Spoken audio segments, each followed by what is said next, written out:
Assalamualaikum warahmatullahi wabarakatuh. Jumpa lagi kita untuk kali ni. Untuk kali ni aku nak ceritakan tentang perbezaan di antara kalau korang pergi travel secara backpack, apa orang panggil backpackers tu, dan juga kalau korang pergi travel bersama dengan travel agent. Bila ni sekarang dia jadi isu pergaduhan antara siapa yang lebih pergi travel, siapa yang lebih merasai pengalaman travel, apa kelebihan dan kekurangan kedua-dua jenis travel dia kan, antara backpack ataupun pergi dengan travel agency.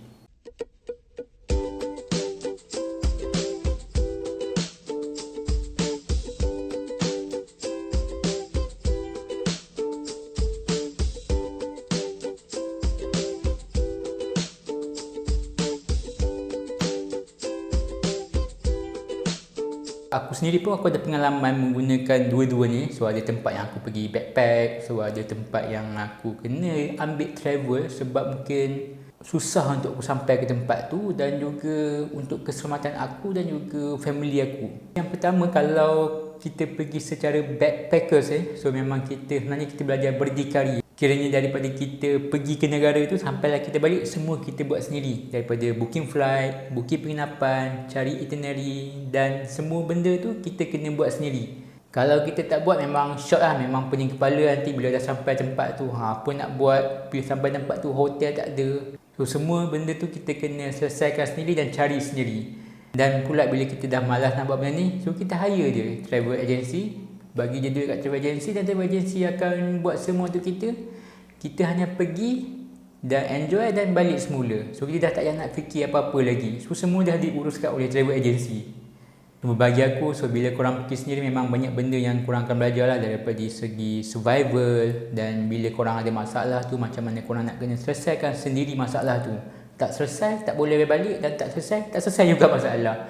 Benda ni memang dia mengajar kita tentang kekuatan diri. Kadang-kadang benda yang kita tak jangka yang mana kita ada, contoh kekuatan diri kita tu, bila kita pergi travel ni, bila sesuatu tu berlaku, kekuatan diri kita yang kita tak pernah tahu, yang kita tak pernah sangka tu tiba-tiba keluar. Kita boleh selesaikan masalah tu.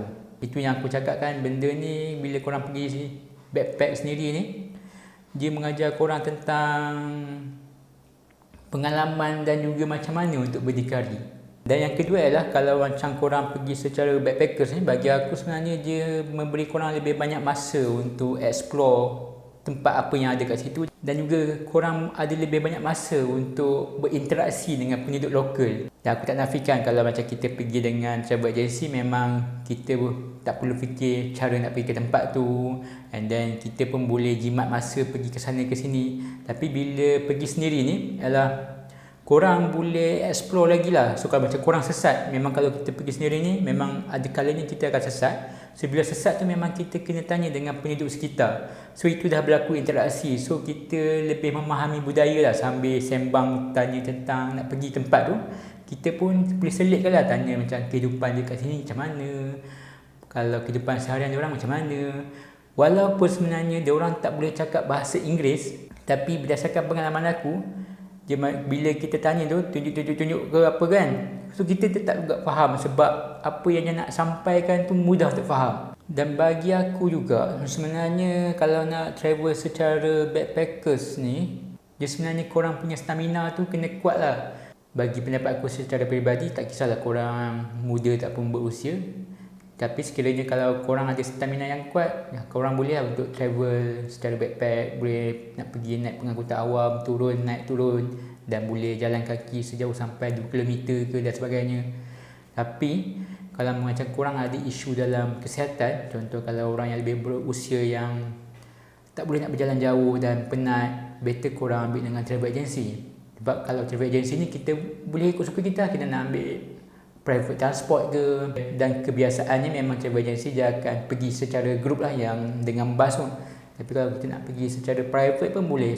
Ada berapa orang ahli keluarga kita, kita request untuk yang private, dan kita cuma bayar dan dia akan hantar kita. Yelah, kalau macam korang bawa parent korang, memang diri kita ni kita boleh pergi secara backpack, boleh orang kata nak naik public transport dan sebagainya.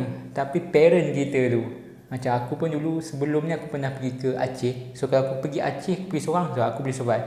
Tapi sebabkan aku bawa parent aku, takkan aku nak bawa parent aku secara backpack kan, dengan public transport dan sebagainya. Pada situasi tu, aku ambil dengan travel agency supaya percutian aku dengan family aku tu lebih mudah lah. Dan dia juga tak memenatkan mak dan ayah aku. Dan contoh kalau korang pergi 3-40 orang, better korang ambil dengan travel agency lah. Ambil lah private transport, bus ke van ke. Sebab kalau 3-40 orang korang nak naik public transport, agak mencabar okay? Kalau korang dah terpecah, nanti korang nak berhubung balik dekat tempat orang lagi, entah yang grup ni pergi ke mana, grup ni pergi ke mana, lah kali semua sesat. Dan semua pun tak jumpa jalan untuk balik ke hotel. So kalau macam dari segi itinerary tu, kalau korang pergi sendiri tu, ataupun pergi secara backpack ni, so korang boleh listkan tempat yang korang nak pergi lah, yang sesuai dengan minat korang tu kan. Cumanya bila kalau korang pergi berdua, bertiga ni, so jangan ada lah macam korang nak pergi ke sini, tapi yang kawan korang nak pergi ke tempat lain. So korang kena boleh bercara lah, masing-masing berbincang lah, supaya dia win-win situation. So korang boleh pergi ke tempat korang, kawan korang pun boleh pergi ke tempat yang dia nak pergi. Tapi kalau macam pergi dengan travel agency ni, kalau macam pergi dengan grup yang besar, memang dia dah ada tempat-tempat yang nak pergi, tak pun tempat yang kita nak pergi tu. Tapi kita tak boleh nak puaskan hati ke semua. Dan kalau 30-40 orang tu tak boleh nak puaskan hati semua. So mungkin ada yang suka dengan tempat dalam itinerary tu, ada yang tak suka. So dia kekurangan kat situ lah. Dan dia memang kalau macam korang pergi sendiri tak pun backpack, dia memang dia lebih jimat sebenarnya. Tapi bila pergi dengan travel agency, dia memang mahal. Bukan mahal sangat, tapi kita bayar orang kata macam upah lah kepada travel agency tu untuk memudahkan kerja kita. Dan travel agency tu pun dia gunakan ilmu dia dan orang kata pengalaman dia ke tempat tu, dia bawa kita dan dia mudahkan kerja kita. Sebab kalau macam kita pergi sendiri ni, semua benda kita kena fikir sendiri. Cuma kalau pergi sendiri ni dia jimat dari segi duit, tapi dari segi nak berfikir nak pergi mana tu, dia ke arah situ lah kita kena berfikir. Pilih antara pergi sendiri secara backpack ataupun nak pergi dengan travel agency, sebenarnya terpulang kepada korangnya. Kalau ada korang jenis nak jimat ataupun korang jenis nak explore, boleh je pergi secara backpack. Tapi kalau macam korang macam malas nak fikir, macam tak nak nanti ada isu ke apa pula bila sampai tu, korang hire je dengan travel agency. So dia dah sediakan untuk korang. Itu saja kupasan untuk kali ni. Kalau korang ada nak tanya apa-apa, boleh komen kat bawah. Dan jangan lupa untuk subscribe aku punya channel. Kita bertemu lagi dalam video yang akan datang. Assalamualaikum dan jumpa lagi.